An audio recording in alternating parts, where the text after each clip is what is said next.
The final function of a myth that Joseph Campbell describes is a pedagogical myth.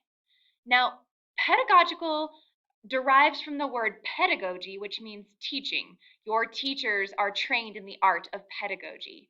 So, what a pedagogical myth is really is just a teaching myth. There's stories about how to live life or examples about how not to live your life by showing the consequences of someone's actions.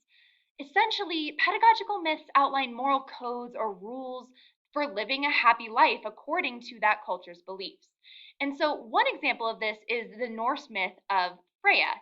Now, Freya was an incredibly vain goddess, and one day she saw this necklace and she did some pretty shady things to get her hands on that necklace.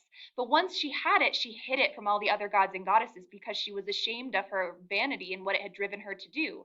Well, the other gods and goddesses found out about it, and so Odin, the Allfather of the gods, told Freya that she must never take off the necklace. And as punishment, she had to go from world to world in all of the Norse world tree, and she had to share her story to teach others about how true beauty does not come from vanity or appearance, but instead comes from humility and grace. So that was what the Norse people believed about beauty. In order to truly be a beautiful person, this pedagogical myth teaches that one should look inwards towards beauty rather than fixating on their outward appearance. Sisyphus is another really good example from Greek mythology.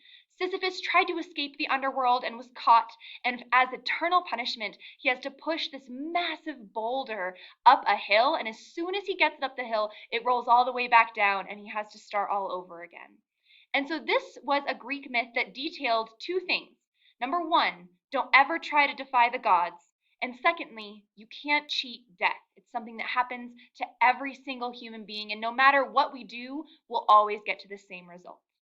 Finally, Joseph Campbell actually collaborated with George Lucas when he was writing the Star Wars films, and they study different mythological archetypes and reveal them to a T. And so, one of the lessons we're supposed to learn from all of the Star Wars saga is this idea that darkness and light exist together, and it is our job to moderate them and make sure that we don't succumb to those negative or dark things that are within all of us.